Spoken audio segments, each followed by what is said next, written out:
ছাত্ৰ-ছাত্ৰীসকল, আজি আমি আৰম্ভ কৰিব লৈছোঁ দশম শ্ৰেণীৰ সমাজ বিজ্ঞান পাঠ্যপুথিৰ দ্বিতীয় খণ্ড ভূগোলৰ দ্বিতীয় পাঠ পৰিৱেশ আৰু পৰিৱেশৰ সমস্যাৰ মৰুকৰণ সমস্যাৰ বিষয়ে। ছাত্ৰ-ছাত্ৰীসকল, তোমালোকে মৰুভূমিৰ নাম শুনিছা? মৰুভূমি কি তাকো জানা?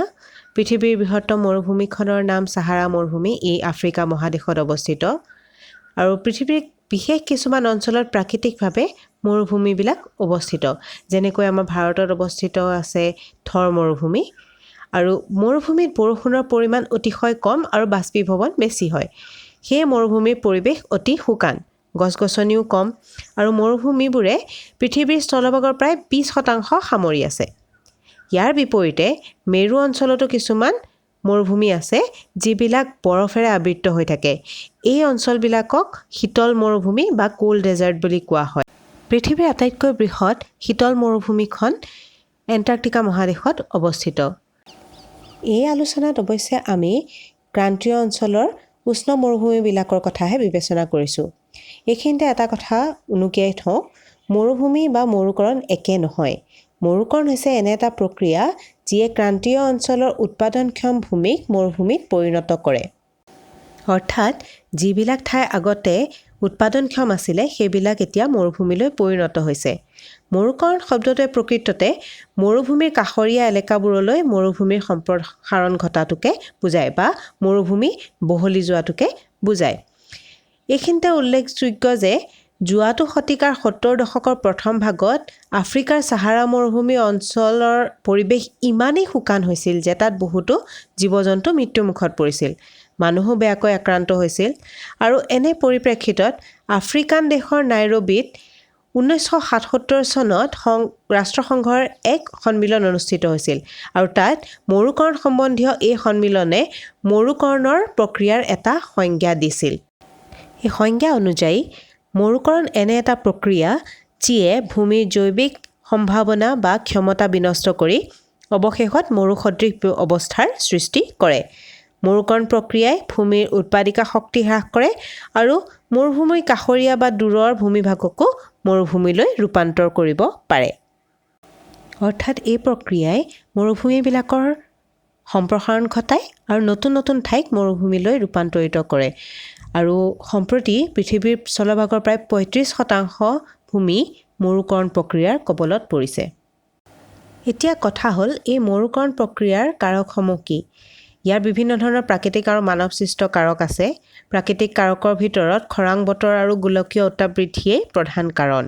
বৃষ্টিপাতৰ অভাৱ আৰু খৰাং অৱস্থাই ভূমিৰ উৎপাদন ক্ষমতা হ্ৰাস কৰাৰ লগতে উদ্ভিদৰ বৃদ্ধিত নেতিবাচক বা নিগেটিভ প্ৰভাৱ পেলায় আৰু ইয়ে মৰুকৰণ প্ৰক্ৰিয়া ত্বৰান্বিত কৰে বা খৰতকীয়া কৰে। আৰু সাম্প্ৰতিক কালত সকলোকে চিন্তিত কৰা গোলকীয় উত্তাপ বৃদ্ধিয়েও মৰুকৰণ প্ৰক্ৰিয়াক খৰতকীয়া কৰি তুলিছে বুলি বিজ্ঞানীসকলে ক'ব খোজে। উত্তাপ বৃদ্ধিয়ে উষ্ণ মৰুভূমিবিলাকৰ পৰিৱেশ অধিক শুকান কৰি তুলিব, তাত কোনো সন্দেহ নাই। পিছে মৰুকৰণৰ ক্ষেত্ৰত মানুহৰ কাৰ্যকলাপহে বেছিকৈ জগৰীয়া। মানুহৰ কাৰ্যকলাপৰ ভিতৰত অত্যাধিক পশুচাৰণ, কৃষিৰ প্ৰসাৰ আৰু বনানী ধ্বংসই প্ৰধান কাৰণ।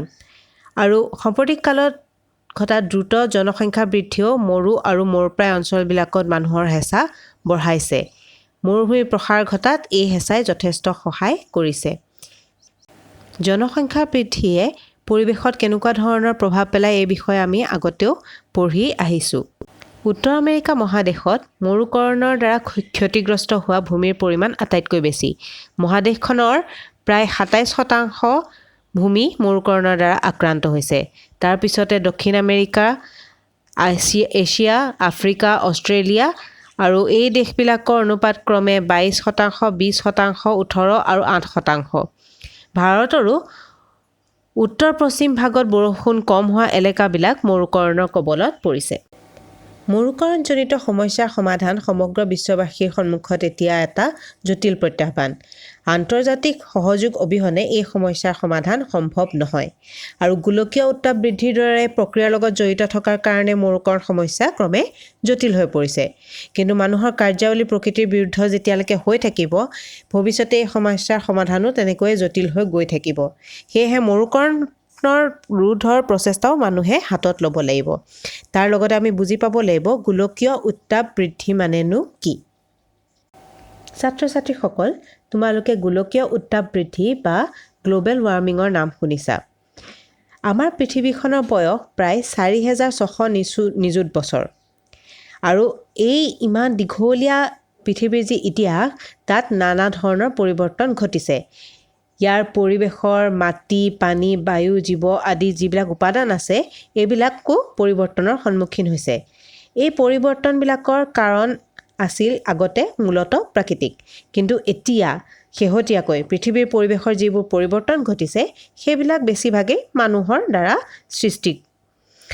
পৃথিৱীৰ বায়ুমণ্ডলৰ পৰিৱৰ্তন প্ৰাকৃতিক কাৰণত ঘটিছিল যদিও এতিয়া বায়ুমণ্ডলৰ লগতে ভূপৃষ্ঠত যি ধৰণে উত্তাপ বৃদ্ধি পাব ধৰিছে, তাৰ কাৰক হিচাপে বিজ্ঞানীসকলে মানুহৰ কাৰ্যকলাপলৈ আঙুলিয়াই দিছে। গোলকীয় উত্তাপ বৃদ্ধি বুলি অভিহিত এই বিশেষ সমস্যাই পৃথিৱীক বৰ্তমানে বেয়াকৈ শংকিত কৰিছে। পিছে এই গোলকীয় উত্তাপ বৃদ্ধি মানেনো কি? পৃথিৱী বা বায়ুমণ্ডলত যি উত্তাপ আছে তাৰ উৎস হৈছে সৌৰশক্তি বা সূৰ্য। ভূপৃষ্ঠলৈ অহা মুঠ সৌৰশক্তিৰ 30% বায়ুমণ্ডলত থকা মেঘ আদিৰ লগতে ভূপৃষ্ঠই প্ৰতিফলিত কৰে। মুঠ সৌৰশক্তিৰ 19% বায়ুমণ্ডলে শুহি লয় আৰু বাকী 51% শক্তি পৃথিৱীয়ে বাষ্পীভৱন আদিৰ যোগেদি লিনতাপ হিচাপে পুনৰ বায়ুমণ্ডললৈ এৰি দিয়ে। এইদৰে উত্তাপৰ ক্ষেত্ৰত বায়ুমণ্ডল আৰু ভূপৃষ্ঠই এক প্ৰকাৰ ভাৰসাম্য বা বেলেন্স ৰক্ষা কৰি আহিছে। আৰু ভূপৃষ্ঠত আৰু বায়ুমণ্ডলৰ বিশেষ গঠন আৰু বিশেষকৈ বায়ুমণ্ডলৰ নিৰ্দিষ্ট অনুপাতত থকা গেছ আদিয়ে এনেধৰণে উত্তাপৰ ভাৰসাম্য ৰক্ষা কৰাটো সম্ভৱপৰ কৰি তুলিছে। এইখিনিতে মন কৰিবলগীয়া কথা যে বায়ুমণ্ডলত থকা বিশেষ কিছুমান গেছে ভূপৃষ্ঠৰ পৰা প্ৰতিফলিত সৌৰশক্তি শোষণ কৰি ৰাখিব পাৰে। এনে গেছবোৰৰ ভিতৰত আছে কাৰ্বন ডাই অক্সাইড, মিথেন, নাইট্ৰাছ অক্সাইড, জলীয় বাষ্প এইবিলাক। এই গেছবোৰে পৃথিৱীৰ পৰা প্ৰতিফলিত শক্তি শোষণ কৰি বায়ুমণ্ডলৰ উত্তাপ নিয়ন্ত্ৰণত সহায় কৰে কাৰণে এই গেছবিলাকক সেউজগৃহ গেছ বা গ্ৰীণ হাউচ গেছ বুলি কোৱা হয়। উল্লেখ্য যে এই গেছবোৰৰ পৰিমাণ বায়ুমণ্ডলত থকা সকলো গেছৰ মুঠ পৰিমাণৰ মাত্ৰ 0.1% মাথোন। কিন্তু এনেধৰণে স্বাভাৱিকভাৱে থকা এই গেছে বায়ুমণ্ডলৰ লগতে ভূপৃষ্ঠতো উত্তাপৰ ক্ষেত্ৰত ভাৰসাম্য ৰক্ষা কৰাত সহায় কৰে।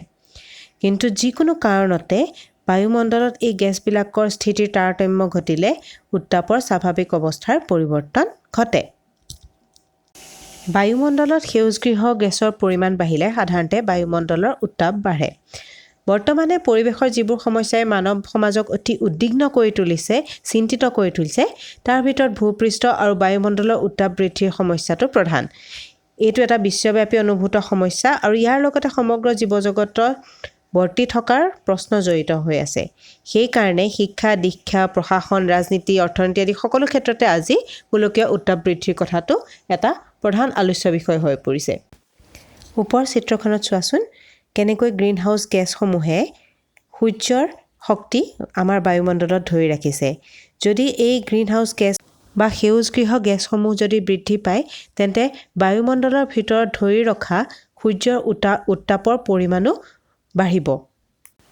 বায়ুমণ্ডলৰ উত্তাপ বৃদ্ধিত সেউজগৃহ গেছবোৰৰ ভিতৰত কাৰ্বন ডাই অক্সাইডৰ ভূমিকা সৰ্বাধিক।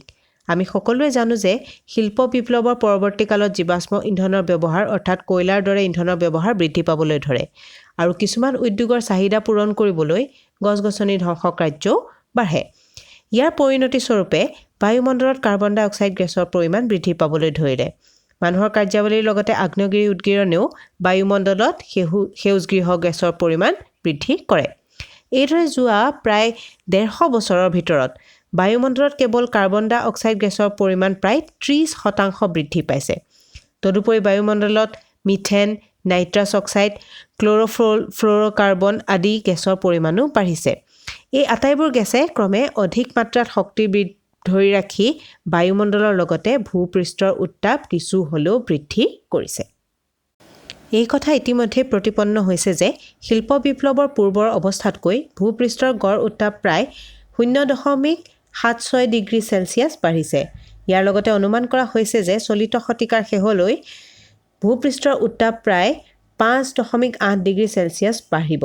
এনেধৰণৰ উত্তাপ বৃদ্ধিয়ে পৃথিৱীৰ পৰিৱেশৰ ব্যাপক পৰিৱৰ্তন সাধন কৰি প্ৰাণী জগতৰ কাৰণে ভয়াৱহ সমস্যাৰ সৃষ্টি কৰিব। সেয়েহে ভূপৃষ্ঠৰ লগতে বায়ুমণ্ডলৰ উত্তাপ যাতে এই ধৰণে নাবাঢ়ে তাৰ বাবে যাৱতীয় ব্যৱস্থা ল'বলৈ পৃথিৱীৰ ৰাষ্ট্ৰসমূহে কম বেছি পৰিমাণে সাজু হৈ আছে। এই ক্ষেত্ৰত ৰাষ্ট্ৰসংঘই বিশ্ববাসীক প্ৰয়োজনীয় নেতৃত্ব দিবলৈ আগবাঢ়ি আহিছে। বায়ুমণ্ডলৰ উত্তাপ বৃদ্ধিয়ে বহু ধৰণৰ সমস্যাৰ সৃষ্টি কৰিব।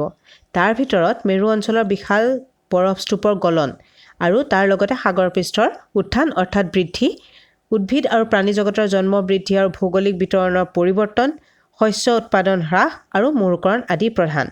অনুমান কৰা হৈছে যে বায়ুমণ্ডলৰ উত্তাপ 2-3 ডিগ্ৰী চেলছিয়াছ বৃদ্ধি পালে উত্তৰ আৰু দক্ষিণ মেৰুত জমা হৈ থকা বৰফবোৰ গলিবলৈ আৰম্ভ কৰিব আৰু সাগৰ পৃষ্ঠক্ৰমে ওপৰলৈ উঠি আহিব। ওচৰৰ এই চিত্ৰখনত আমি যি দেখিবলৈ পাইছোঁ সেয়া আমাৰ গোলকীয় উত্তাপ বৃদ্ধিৰ ভৱিষ্যতৰ পৰিণতি হ'ব পাৰে।